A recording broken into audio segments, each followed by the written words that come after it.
আরে একটু দেখে শুনে পরিষ্কার করো বাবা, এসব আমার পরদাদার আমলের জিনিস, অনেক পুরানো জিনিস, দেখো নষ্ট যেন না হয়। তুমি এত ভেবো না ডক্টর ঝটকা। আরে বন্ধু, আমাদের সাথে সাবধানে অন্য কেউ এই কাজ করতে পারবে না, বুঝেছো? হ্যাঁ। আরে আরে আরে, সবাই সরে যাও, সরে যাও, সরে যাও।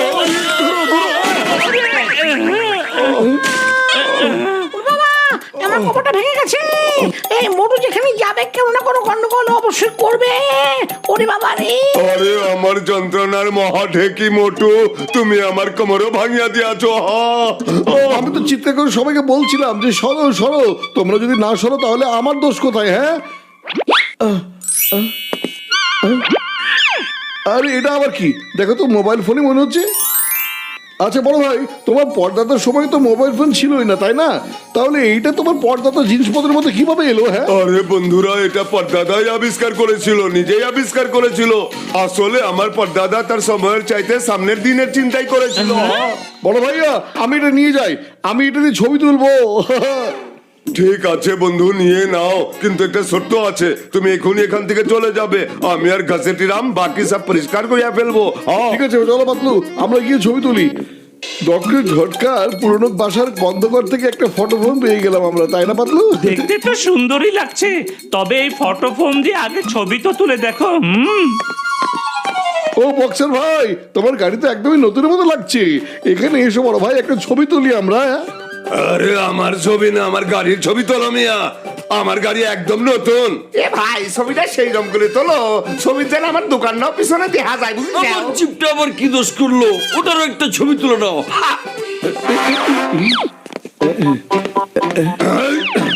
ঠিক আছে, তুলে ভালো।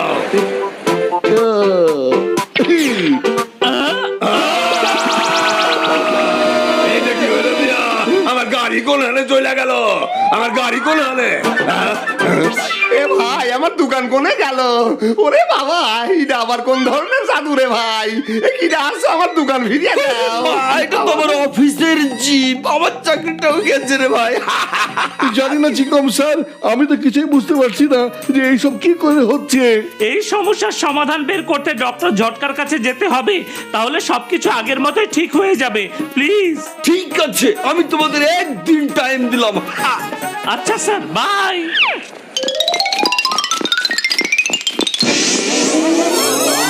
যদি ওই ফোনটা আমি পেয়ে যাই, তাহলে আমি সারা ফুরফুরি শহরে নিজের শাসন চালাবো।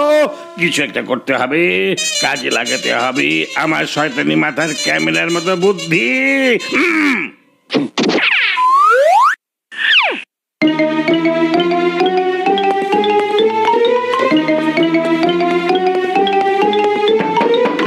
জি জি বলুন, কি সাহায্য করতে পারি আমি?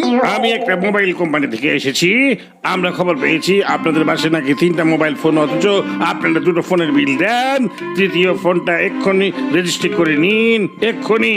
ঠিক আছে, করে নিচ্ছি, কিন্তু তৃতীয় ফোনটা তো আমরা এই কিছুক্ষণ আগেই পেয়েছি, আর ওটা দিয়ে তো আমরা কোনো ফোন করিনি। ফোন করুন আর নাই করুন, তবে ফোনের রেকর্ড আমাদের কাছে থাকতেই হবে। আগে ওই ফোনটা আমাকে দেখান এক্ষুনি, এই মুহূর্তে, না হলে কিন্তু অনেক বড় পেনাল্টি দিতে হবে। ব্যাপার, আচ্ছা। অন্য ফোন কোথায়? কিন্তু এখানে তো কোনো ফোন নেই।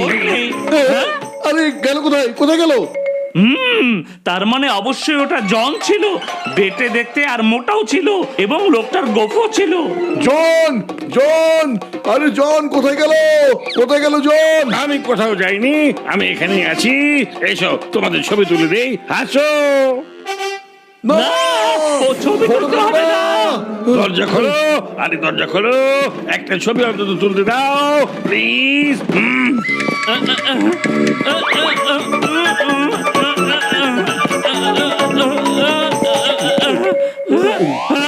ওই হাসি দাও। না, ওরে বাবা রে! বড় ভাইয়া জলদি এসো। আরে মোটু, আমার বন্ধু, আমার ভাই, আমরা চলে এসেছি। তোমরা চিমনি বে তাড়াতাড়ি উপরে চলে এসো, এখানে কোথাও জনকে দেখতে পাচ্ছি না। চলে এসো বন্ধু। ঠিক আছে বড় ভাইয়া, আমরা এক্ষুনি উঠে আসছি। চলো তাড়াতাড়ি। ডক্টর ঝটকা বলো চিজ, বলো আরে না রে please। ভাই, আমি চিজ খেতে পারি না রে বাবা।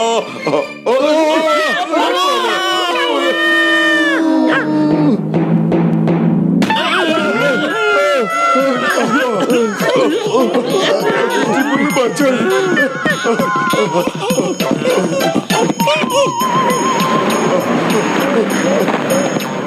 ডক্টর ঝটকা বলো চিজ, বলো প্লিজ। আরে বাবা, আমার কথা শোনো বাবা, রে বাবা রে, কথা বাঁচাও, গেতে আমাকে বাঁচাও। হেই জন, মনে হচ্ছে তুমি ভুলে গেছো যে চিংগামের হাত থেকে বাঁচা অসম্ভব, একেবারে ইম্পসিবল। চলো সবাইকে বোঝাবো কত ধানে কত চাল। না চিকেন স্যার, কোথাও যাবার দরকার নেই। আপনাদের সেবক এই জন আপনাদের সেবা করতে নিজে এখানে চলে এসেছে। সবাই বলুন চিজ। হ্যাঁ,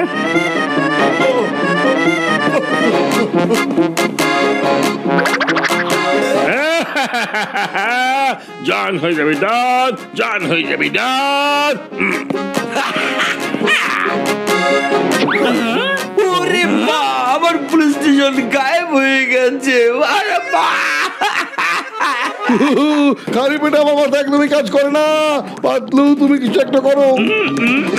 বুদ্ধি পেয়েছি বন্ধু ডক্টর ঝটকা, তুমি আমাদের দুজনের মতো দেখতে দুটো রোবট বানিয়ে দাও, বাস তাহলে আমাদের কাজ হয়ে যাবে। আরে বন্ধু, এটা তো আমার বা হাতের খেলা। এখনই হয়ে যাবে।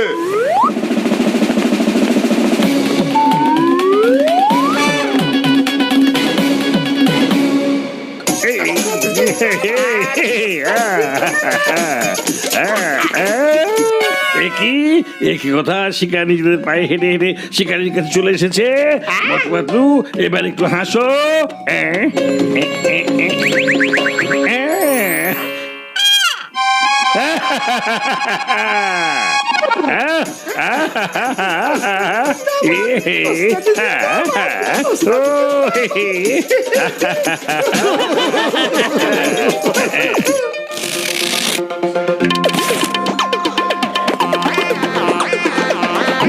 এতদিনে আমার সব ঝামেলার শিকড় উপরে ফেলা গেল।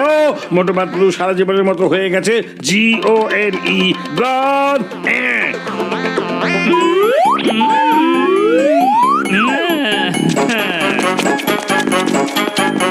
এবার আমি মোটুপাতলুর ছবি একটা বড় অ্যালবামে লাগিয়ে রাখবো।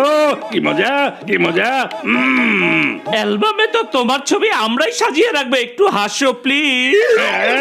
আরে একই, তোমরা দুজন না গায়েব হয়ে গেছিলে, তাহলে আবার পিছনে লাগলে কিভাবে? ওগুলো ছিল আমাদের মতো দেখতে রোবট, এবার গায়েব হবার সময় তো তোমার। হাসো একটু প্লিজ।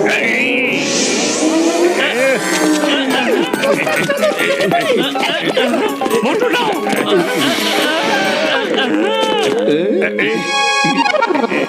জন, বলো চিজ।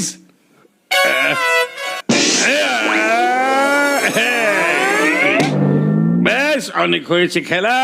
এবার আর কোনো চিজ টিজ বলছি না। মোটু, তোমার 12টা তো বেজে গেছে।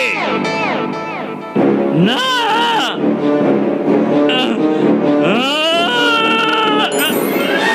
তুমি আমার বন্ধু পাতলুকে গায়েব করেছো, আমি তোমাকে কিছুদিন ছাড়বো না। ওই,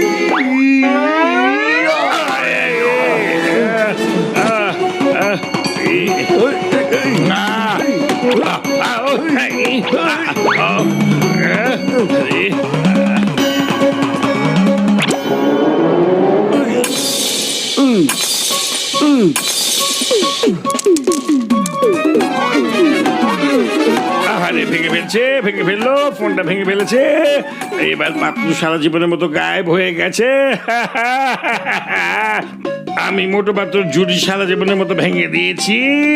তোমার বন্ধুকে আর কোনো দিন ফিরে পাবে না।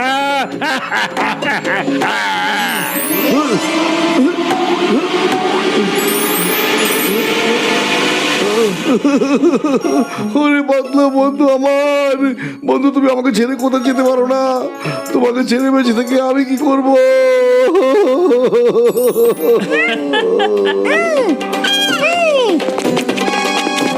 এভাবে কেঁদো না মোটু, দেখো আমি চলে এসেছি। কোথায় এসেছো তুমি? আমি তোমাকে দেখতেই পাচ্ছি না। আমি কোথাও যাইনি, তোমার পেছনে দেখো, পেছনে তাকাও। ওহো, ফোনের পেছনে নয়, তোমার পেছনে তাকাও। আরে তুই পাতলু, সত্যি সত্যি আমাদের পাতলুই তো, তাই হ্যাঁ রে না? বন্ধু, আমি পাতলুই, সত্যি সত্যি আমি পাতলু। এবার কি তোমাকে লিখে দেবো যে আমি পাতলু? আর ওদিকে ওগুলো আমাদের রোবট। ফোনটা ভেঙে যাবার সাথে সাথেই সবকিছু আগের জায়গায় ফিরে এসেছে। কি মজা! আমার পাতলু আমার কাছে ফিরে এসেছে, ফিরে এসেছে রে ভাই, ফিরে এসেছে। কিন্তু এবার যাবার সময় হয়েছে জনের। 1 নম্বর 2 নম্বর রেডি সেডি গো, এখান থেকে পালাও এবার। চিংগামের হাত থেকে বাঁচা অসম্ভব, একেবারে ইম্পসিবল।